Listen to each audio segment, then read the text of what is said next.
Hey guys, welcome back. I'm Nicole, or welcome to my channel. I'm Nicole Danielle, and today we are going to be talking about 11th grade, the curriculum choices, and I don't even know what else. Who knows? It's not planned. I have a list in front of me of what we did in 11th grade. That would have been my oldest son 2 years ago. He is a senior now. He has since graduated, and he did excellent. You can homeschool high school. It's totally possible. So we're just gonna jump into curriculum picks and who knows what else. So let's go.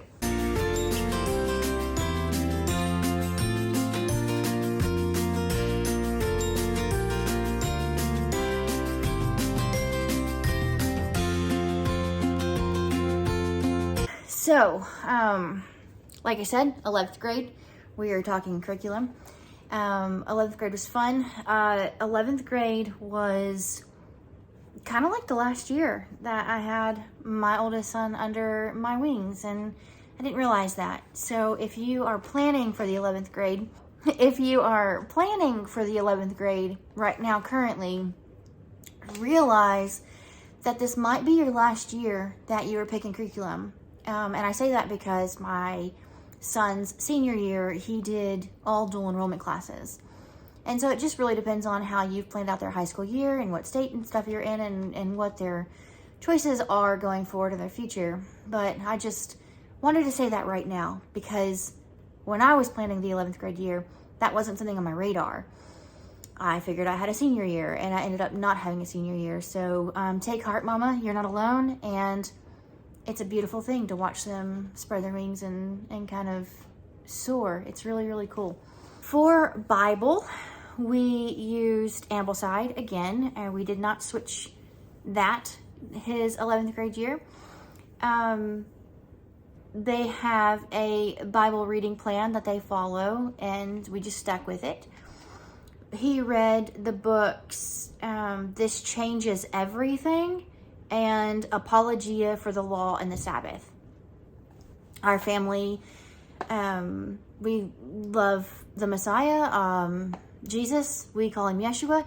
And a couple years ago, 2017, I believe it was, 2018, we fell into feast keeping, and it's just really been a blessing. That book was really cool. If you're into something like that and you want to look into God's laws and keeping Sabbath for yourself, it's a great read. And then for English 3, we actually switched it up. We did not use Ambleside that year. We had moved. I think that's what was going on. It's like, why did I switch from using Ambleside? He would have been in year 10, and I do believe I still pulled from some of those books, but that would have been, what, 2020? You guys know what was happening in 2020. And we had just moved into a new house, and the world was crazy. I'm not exactly certain why I chose to go this route, but we chose to use Masterbooks, American Literature, and we used their literature list. And again, here I go saying we, he, my eldest son, he really enjoyed it. He also used for history their U.S. history and followed along with that plan. So he was doing U.S. history and American literature. He enjoyed it. It was lighter than what he was used to, and I think that's probably why he enjoyed it. And it was a good experience, I think, for him. It's not as deep, they pick apart pieces of books instead of reading entire books. So he got away with not reading through the classics. Got away with a lot of things using that curriculum that he would not have gotten away with from reading the literature choices instead of having a workbook style. Here in chapter 1, this question, so he'd skim it, and it's a thing. It was okay. He did good work, and he wrote good things, and there you go. I don't know what else to say about it. I don't know why I chose that one. It might have been his choice because I let my children choose. Do you want to stick with this or do you want to switch it up? So that might have been what happened. And no regrets, right? I do not think we will use that. I actually think I sold it right after he used it. I don't think I'll be using that for my other children. So that was English and history. So for math, that is the year that we used Abeka's consumer math. We really enjoyed it. We did it together with my 11th grader and my 8th grader at the same time. So that was really cool, doing a math curriculum together and feeding off of each other and having the conversations. That's I think every child should do consumer math before they graduate high school. You can still find it. I found it thrifted. So then for science, he used Berean Builders chemistry from J. Weil. He struggled with chemistry. Just no connection. There was just no love for chemistry. So I think that's kind of why he struggled with it. I found a little way through the year that Berean Builders on their website have pre-recorded classes that J. Weil himself has taught through chemistry. So I ended up buying several of those. And that really helped. He enjoyed that. He enjoyed listening to those lectures. So that was the year that he also did his personal finance course. So he was doing personal finance and consumer math, which he really enjoyed doing. If you watched my first high school video, he really enjoyed doing interwoven curriculums. It really helped his brain. He loved doing that. So he did Dave Ramsey's, what's it called? Did I already say that? I probably did. Personal finance. It's a really good, solid curriculum. My now current 10th grader is doing that, and he really enjoys that. My 9th grader is doing that.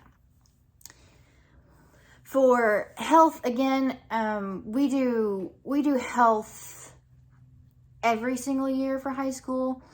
I kind of weave it all the way in throughout everything because I think every year is just a good year to learn about your body and nutrition. So that year he read Folks, This Ain't Normal. That's a Joel Salatin book. Really good book. He was like, Mom, you have to read this. Mom, you have to read this. Read this chapter. Read this page. Read this. So that was really cool. He read The Dental Diet. And again, that was another one where he's like, read this. We have to start fermenting our own food. Really good. He really enjoyed that one. He also watched documentaries on YouTube. I do have a shared health documentary YouTube playlist on my page that we use, and I keep adding to it. There are also ones that you cannot access on YouTube, like on Amazon Prime is a really good resource, and Netflix, also another really good resource. For geography, he read the books Walk Across America from Peter Jenkins and The Oregon Trail from Francis Parkman. He really enjoyed both of those as well. I didn't write anything else down. So on top of all of that, we always do the enrichment, Charlotte Mason kind of lifestyle. So we did art that year. We studied art, artists. I'm not sure who we did. There's always different ones. Ambleside has a great rotation that they go. Sometimes I pick my own. Sometimes I just stick with theirs. We sometimes do composer study. Sometimes I pretend to do composer study, and we start off really strong and then we never do anything with it. We do folk songs and Shakespeare and Plutarch. Some Plutarch. I need to get better at that. I'm certain, though I don't know why I did not write it down. I'm not certain. I'm so sorry that I did not write that down. I will insert that right here. Right here. You see that? That's what he read for those. And I am certain he loved them. Some worldview book. I'm certain he loved them because he always loves them. It's his favorite subject to read about. If you sit them, round table style and you guys do your Bible memory work, we did that together, and just read to them. It's just fun. It's just a family culture that we loved, and I think that's why this video is not about that. But I think that's why his senior year was so difficult on me, because he was working and doing dual enrollment classes, and he didn't really have time to do the roundtable things with us. So that's it. We had a lot of fun. I've got a morning basket video on my page that I went over one year. I guess I should probably start sharing those again as well. They're a lot of fun to put together. Things like poetry, memory work, times tales. If you guys don't know what that is cool. That's where we read our Shakespeare. That's where we read our biographies. Any readers that we're reading through. That's where we do our Tuttle Twins books and yeah, all of the things. So I hope you guys enjoyed this. I hope it helps. There are a million different things to choose from. If it doesn't, if it's not working, throw it out and try something else. If it is working, don't throw it out. Like I said before, don't make your kids chase butterflies with you, because if it's not broke, don't fix it, right? That's it. That's all I have for today. I hope you enjoyed this, and I guess the senior year video is coming up next.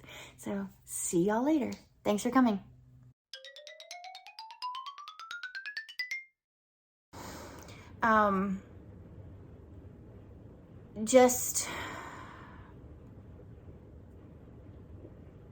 Okay.